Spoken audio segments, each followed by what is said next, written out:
அவர் ஜீவனை விட்டதாக வேதம் சொல்லுகிறது. ஆண்டவருக்காக ஊழியம் செய்கிற, உண்மையாய் அவருக்காக பணி செய்கிற யாராக இருந்தாலும் முடிவென்ன? உலகத்தில் நமக்கு ஆசீர்வாதம் அல்ல, பரிசுத்த ஆவியிலே நிறைந்தவன் தான். அவன் நினைக்கிறதா என்ன பண்ணியிருக்கணும்? இவள் கல்லறிகிற ஒரு கல்லு கூட அவள் மேல படாம பண்ணியிருக்க முடியும். அப்படிதானே? நமக்கு இப்ப சமீபத்துல நம்முடைய பரிசுத்தவான்கள் அநேகருடைய கதைகளை நாம் பார்க்கிறோம். நமக்கு முன்பாக வைக்கப்பட்டிருக்கிற ஒரு மிகப்பெரிய உதாரணம், இரத்த சாட்சியாக மறை சாட்சியாக மரித்த நட்டாரத்தில் ஒரு பேர் என்ன? தேவ சகாயம் பிள்ளை. இவரை அரசு பண்ணி கொண்டு வருகிறார்கள். வந்து அவரை சுடுவதற்காக துப்பாக்கியை வாங்கி சுடுகிறார்கள். சுடுவது குண்டு அவருக்கு மேல படவில்லை. ஆனால் அவர் வாங்கி இனி சுடு என்று சொன்னார். சுட்டார்கள், செத்து போனார். சேவானை அதே மாதிரிதான் செய்தார்கள்.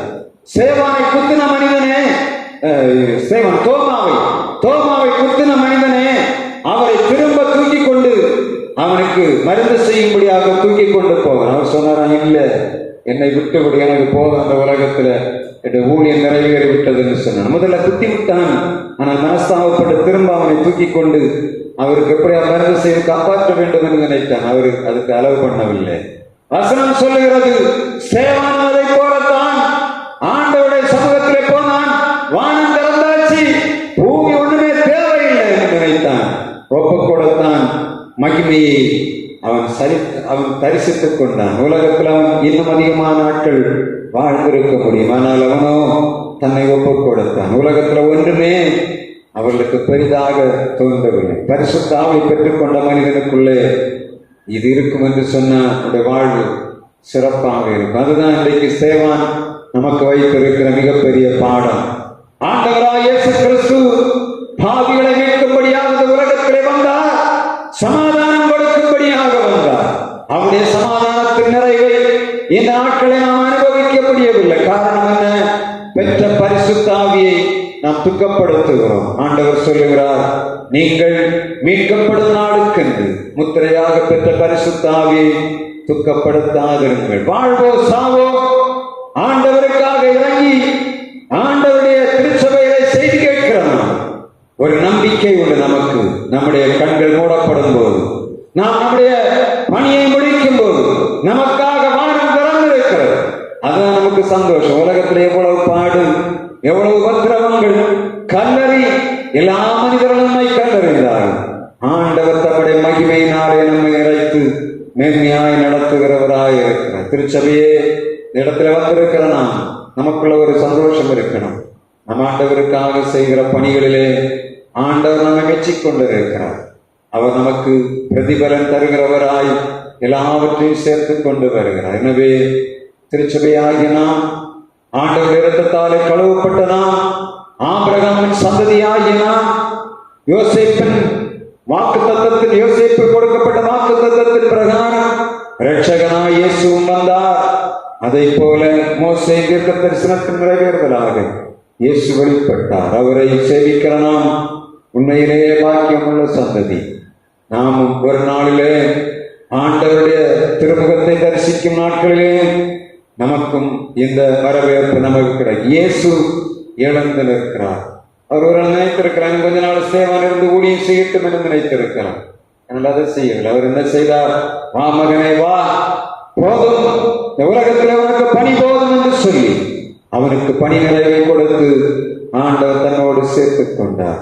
ஆனாலும் அவருடைய இருதயங்கள் எவ்வளவு நன்றியினாலும் நிறைந்திருக்கிறது பாரு. தன்னை கல்லறிந்தவர்களை பார்த்து, ஆண்டவரே, பிதாவே, இவர்கள் மேல் இரத்தப்படியை சுமத்தாதிரும் என்று சொன்னான் என்று வேதம் சொல்லுங்க. வசனம் சொல்லுங்க. சவுல் என்று சொல்லக்கூடிய மனிதனுடைய பாதத்திலே இந்த சேவானுடைய வஸ்திரம் வைக்கப்பட்டிருந்தது. சாட்சியா சவுல். சவுல் யார்?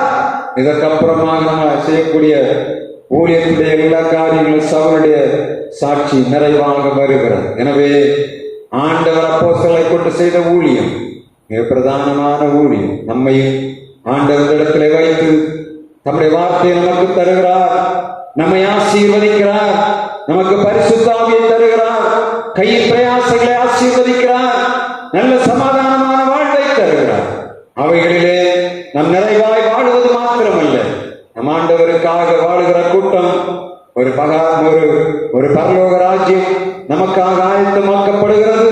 அங்கே இயேசு நமக்காக ஆயத்தமாக காத்துக்கொண்டிருக்கிறார். உணர்வோடு நம்முடைய பணிகளிலே சந்தோஷமாக நாம் வாழுவோம். ஆண்டவர் தொடர்ந்து நம்மை நடத்துவாராக. நாம்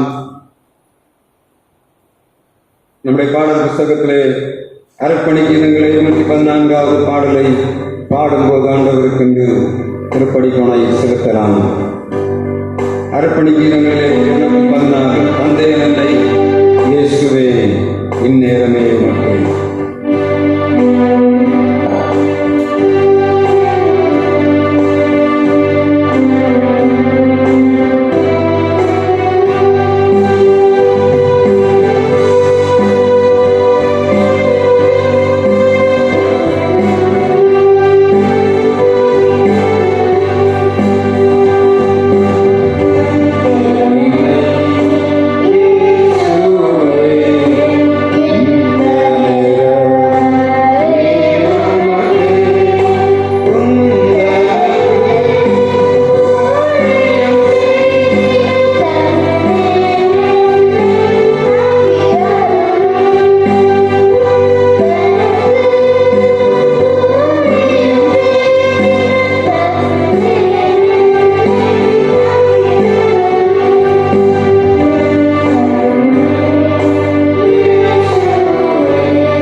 இந்த நாளிலும் உம்முடைய பிள்ளைகளாகிய நாங்கள் உம்முடைய திருப்பாதம் அந்த நேரமெல்லாம் இம்மட்டுமா எங்களோடு கூட இருந்தீர்.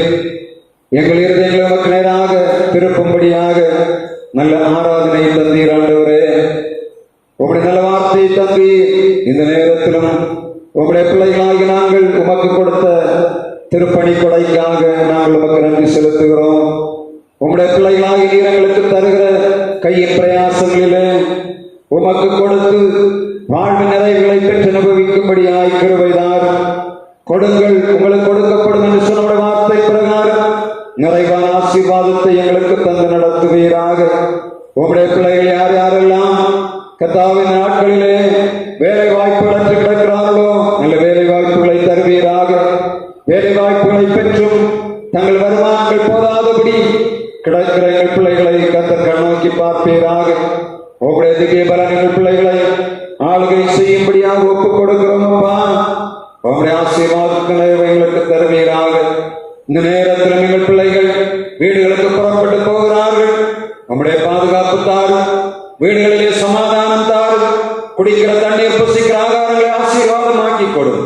இரவு நேரங்களிலே சங்காரது வீடுகளுக்குள் கடந்து வராதபடி அடிக்கப்பட்ட ஆட்டுக்குட்டி ரத்தத்தை ஒவ்வொரு வாசல்களிலும் நிறைக்கால்களிலும் நாங்கள் விசுவாசத்தோடு பூசுகிறோம். உங்களுடைய பரிசுத்த ஆவியின் வல்லமை ஒவ்வொரு வீடுகளையும் ஆளுகை செய்வதாக. இருளின் அதிகாரங்கள் இந்த தேசத்தை விட்டு அகன்று போவதாக. உங்களுடைய பிள்ளைகளாகி நாங்கள் நீடூழி வாழ்ந்து அநேகருக்கு ஆசீர்வாதமாய் மாறும்படியாய் எங்கள் கையின் பிரயாசங்களை ஆசீர்வதியும். எங்கள் பிள்ளைகளை பலப்படுத்துவீராக. ஆவியிலும் ஆத்மாவிலும் சரீரத்திலும் விடுதலை வல்லமையும் பெற்று உலகத்திலே செழிக்கும்படியாய் கிருபைதார். கர்த்தாவே, உம்முடைய பிள்ளைகளாய் நாங்கள் இந்த உலகத்திலே ஜெயித்தவர்களாய் வாழும்படியாய் நீர் விரும்புகிறீர். ஆண்டவரே, இரவு நேரத்திலே நீதிமான்களை கூடாரங்களிலே ரட்சிப்பின் கம்பீர சத்தம் உண்டு. நீதிமான்கள் படுக்கையிலே கம்பீரிப்பார் சொன்ன வார்த்தை பிரகாரம் எங்கள் பிள்ளைகள் வாழ்விலே கம்பீரத்தை உருவாக்குவீராக. உங்களுடைய பிள்ளைகள் அதிகாலையில் சந்தோஷமாய் எழும்பி தங்கள் கடமைகளை செய்யும்படியாக பலப்படுத்தும். எல்லா கிருபை வரங்களால் நிரப்பும்படியாக ஜெபிக்கிறோம். இந்த நாளிலே உங்களுடைய ஆலயத்துக்கு வர முடியாதபடி கர்த்தாவே விசாரமாய் தடையாய் கிடக்கிற ஜனங்களை சந்திப்பீராக. கொண்டு வந்து நாமத்தை மேன்மைப்படுத்தும் அநேகர் வர வேண்டும் என்று விரும்பியும் பலவீனங்களோடு இருக்கிறதை காண்கிறீர்கள். பலப்படுத்தும் ஆலயத்திலே கூட்டி சேர்த்து மகிழ பண்ணும்படியாக இரக்கம் பாராட்டும். கர்த்தாவே, பலவீனனுக்கு பலம் கொடுக்கிறவர், சத்துவமில்லாதவர்களுக்கு சத்துவத்தை பெருக பண்ணுகிறீர்கள் ஆண்டவர்.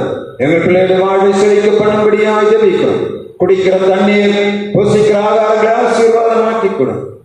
கர்த்தாவே, எங்கள் தேசத்தில் கிரியை செய்கிற விபத்துக்கள், தற்கொலைகள், கொலைகளின் ஆவிகள், அக்கிரமத்தின் ஆவிகள் கர்த்தர் நீக்கி போடும்படியாக ஜெபிக்கிறோம்.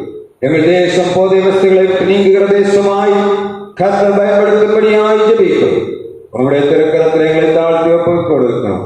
இறைமைந்தன் இயேசு கிறிஸ்து நாமத்தில் ஜெபிக்கிறோம் எங்கள் ஜீவன நல்ல பிதாவே, ஆமென்.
நம்முடைய பிதாவாகிய தேவனுடைய அன்பும் குமாரனாகிய இயேசு கிறிஸ்துவின் கிருபையும் தூயாவியால் இணையில்லாத பிரசன்னமும் நம் அனைவரோடும் என்றும் என்றும் நிலைத்திருந்து காப்பதாக.